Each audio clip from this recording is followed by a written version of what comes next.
Retired Rashid वली साहब भी मौजूद हैं। राशिद साहब, बहुत शुक्रिया आपने हमें ज्वाइन किया। आर्मी चीफ के फील्ड मार्शल बनने के बाद ये पहली कोर कमांडर्स कॉन्फ्रेंस है, कैसे देखते हैं आप इस कॉन्फ्रेंस को? जी हाँ, ये इस कॉन्फ्रेंस में नेचुरली इस नई एलिवेशन ऑफ रैंक के बाद इनकी पहली कॉन्फ्रेंस है और ये चूंकि हम इस वक्त इंटरनल फ्रंट पे भी मुश्किलात से दो चार हैं और मार्के हक में जो पाकिस्तान ने भारत को शिकस्त दी है और वो बुझा तौर पे हकदार हैं हमारे रैंक एंड फाइल तमाम बशमूल चीफ ऑफ आर्मी स्टाफ। तो ये अच्छा एक इरादा है उस अज़्म का कि आगे भी हम इसी तमदही से जो इंटरनल फ्रंट पे भी हमें खतरात दो चार हैं उससे भी निपटेंगे और जो हमारा अज़ली दुश्मन है जिसने अपनी तमाम तर कोशिशें अभी हमारे अंदरूनी महाज पर मरकूज कर दी हैं, तो उससे निपटने के लिए जो एक मौसर हिकमत अमली बनाने की ज़रूरत है उसकी तरफ भी तवज्जो दिलाई गई। और जो APS के बच्चे उनकी जो शहादतें हुई हैं भी इस चीज़ की अक्कासी करता है कि ख़तरा अभी तक टला नहीं है और हमने इस खतरे से लड़ने के लिए सीधा फैलाई हुई दीवार की तरह कौम को खड़ा होना पड़ेगा। और जैसा मीडिया में हमारी सोशल मीडिया और बाकी दीगर चैनल्स ने खुलकर अफवाज की और फौज की मुल्क की सपोर्ट की और भारत की जो मीडिया था उसका मुकाबला किया और दुनिया में भी एक जो मीडिया का जो बयानिया है वो जीतने में बड़ा कलीदी किरदार अदा किया, तो उसकी भी इसमें एप्रिसिएशन किया गया। और ये तमाम चीज़ें इंडिकेट करती हैं कि हमें इस वक्त मल्टीपल महाजों पे चौमुखी जंग लड़नी होगी। राइट। और इम्पोर्टेंटली राशिद वली साहब, जो सियासी क़यादत है उनकी दूर अंदेशी पर और मार्के हक के दौरान बेमिसाल क़यादत पर भी उन्हें सलाम पेश किया गया है। जी हाँ बिल्कुल, वो तो डेफिनेटली मुल्क की क़यादत जो रैंक एंड फाइल तमाम हमारे जो चाहे वो गवर्नमेंट में हो चाहे वो मीडिया में हो सिफारती महाज पे हो वो सारे खराज तहसीन के मुस्तहक़ हैं कि ये हमारा बड़ा मुश्किल टाइम था और उसमें अल्लाह ने सुरखरू किया। राइट। और ऑपरेशन बुनियानुम मरसूस को सराहा गया, जितने भी शुरका इस कॉन्फ्रेंस में मौजूद थे, और साथ ही जो पाकिस्तानी मीडिया है उसके रोल को सराहा गया, क्योंकि जिस तरह से इंडियन मीडिया ने जो कुछ किया, जितनी गलत इन्फॉर्मेशन फैलाई उसके अगेंस्ट पाकिस्तानी मीडिया ने भरपूर तरीके से उसको टैकल भी किया और जो प्रॉपर इन्फॉर्मेशन करेक्ट इन्फॉर्मेशन थी वो दी, उस पर भी सराहा गया। मीडिया ने बड़ा अच्छा मुस्बत किरदार अदा किया है, बड़ा रीजनेबल सोबर मैच्योर तरीके से इसको हैंडल किया है और सच्चाई पे मबनी जो फैक्ट्स हैं वो दुनिया के सामने लाए और इससे हमारी मीडिया की भी क्रेडिबिलिटी बढ़ी है। राइट। अच्छा राशिद वली साहब, अब ऑब्वियसली इस कॉन्फ्रेंस के जितने भी शुराका थे उनके लिए आप क्या समझते हैं कि कितने बड़े एजाज़ की बात थी, क्योंकि ऑब्वियसली फर्स्ट टाइम वो किसी फील्ड मार्शल के साथ बैठे होंगे इस कॉन्फ्रेंस में? देखिए, फौज में तो ये एक तरीका होता है जिसमें एलिवेशंस को उसकी स्ट्राइड में लिया जाता है, बायसे फख्र होता है, बायसे मुज़र्रत। चीफ ऑफ आर्मी स्टाफ ने खुद कहा है कि एलिवेशन जो है ये तमाम रैंक एंड फाइल की नज़र उसकी वो करते हैं और वो सारे उस फाइल में शामिल हैं एज अ टीम। और फौज जो होती है एक होमोजीनियस यूनिट होती है और उसमें गम खुशी मुसर्रत एलिवेशन वो सारी चीज़ें शेयर की जाती हैं, ये उस चीज़ की अक्कासी करता है। ठीक। और राशिद वली साहब, आपकी नज़र में ये जो कॉन्फ्रेंस हुई है 270वीं कॉन्फ्रेंस है फील्ड मार्शल बनने के बाद, अब ये पैगाम क्या देगी दुश्मनों को, ख़ास तौर पर प्रॉक्सीज़ पर बात भी की गई इस कॉन्फ्रेंस में?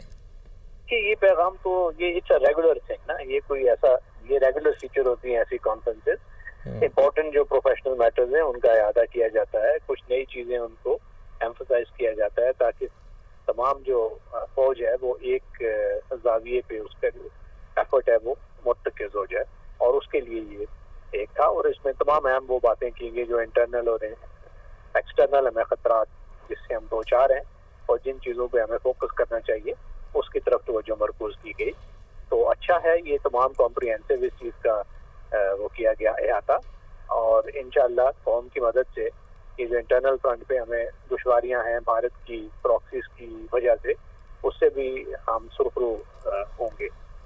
राइट। और इम्पॉर्टेंटली जो अंदरूनी इस्तेहकाम है उस पर भी बात हुई है। आप समझते हैं कि अब इस क़यादत में हम अंदरूनी इस्तेहकाम, चाहे वो इकोनॉमी के फ्रंट पर हो, चाहे वो डिप्लोमेटिक फ्रंट हो, चाहे कोई भी फ्रंट हो, उस पर आने वाले वक्त में देखेंगे?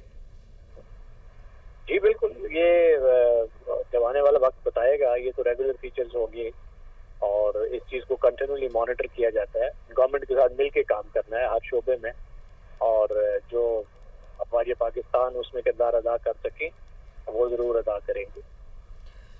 ठीक। और साथ ही आर्मी चीफ ने जो फोरम को सलामती के खतरात दरपेश हैं उनके तनाजुर में आला तरीन ऑपरेशनल तैयारी की ज़रूरत पर भी जोर दिया है। आप अपने एनालिसिस से क्या समझते हैं कि पाकिस्तान को अभी कितना हद तक आगे जाने की ज़रूरत है ऑपरेशनल तैयारी में? देखिए, पाकिस्तान को ऑपरेशनल तैयारी में अभी हमें अलर्ट रहने की ज़रूरत है। हमने जो अपने लेसन, जिसमें हर जो जंग होती है, हर क्राइसिस होता है, उसमें कुछ सबक होते हैं, तो उनसे सीखते हैं, उसमें इम्प्रूवमेंट्स लाई जाती हैं। जो हमारी कैपेबिलिटीज़ हैं जिसमें हमें उसको ट्राई आउट किया और कामयाबी मिली, उसमें मज़ीद इम्प्रूवमेंट की जाती है। डॉक्ट्रिन्स को इम्प्रूव किया जाता है, टेक्नोलॉजीज़ को इम्प्रूव किया जाता है। तो ये कंटिन्यूअल प्रोसेस है और ये भी इससे जंग से बड़ा कुछ सीखा। और उसके जो कुछ लेसन ये हैं कि अभी हमें जो मॉडर्न टेक्नोलॉजी है, आइंदा जंगें उस मॉडर्न टेक्नोलॉजी पे लड़ी जाएंगी। एयर डिफेंस है, ड्रोन्स हैं, मिसाइल वॉरफेयर है, प्रोटेक्शन की रिक्वायरमेंट है। तो ये सारी चीज़ें हैं जो कि हमारे जो मिलिट्री प्रोफेशनल्स हैं उन्होंने इस चीज़ का इदराक कर लिया है और आई एम श्योर उसमें वो इम्प्रूवमेंट्स लाएंगे। राइट। और ऑब्वियसली कश्मीर का इशू लाजमी था जो कि इसमें कॉन्फ्रेंस में डिस्कस हुआ। अब आप क्या समझते हैं कि बैनुल-अक़वामी सतह पर हम कामयाब हो चुके हैं कश्मीर इशू को दोबारा से उठाने के लिए, तो उसमें अब हम कितने सक्सेसफुल हो सकते हैं आने वाले दिनों में? देखिए, कश्मीर का बड़ा एक कॉम्प्लिकेटेड कज़िया है और पहले तो हमने नेगोशिएटिंग टेबल पे जाना है, उसमें देखते हैं कि भारत का क्या रवैया होगा, क्योंकि ये इंटरनेशनल डिस्प्यूट सलामती काउंसिल की जो करारदादें हैं उनके मुताबिक इसका फैसला होना है। भारत उन फैसलों की तरफ जाता नहीं है। तो अब पहले तो वो ब्रिज जो करने हैं डिफरेंसेस जो भारत के और पाकिस्तान के परसेप्शन में हैं इस डिस्प्यूट के बारे में, और उसके बाद होगा। तो ये इतना कश्मीर का मसला आसान नहीं होगा। अलबत्ता एक जरूर हुआ है कि इस 4 दिनों की जो मार्का-ए हक के दौरान ये इंटरनेशनलाइज हो गया है और पूरी दुनिया के सामने एक इंटरनेशनल डिस्प्यूट की तरह सामने आया है।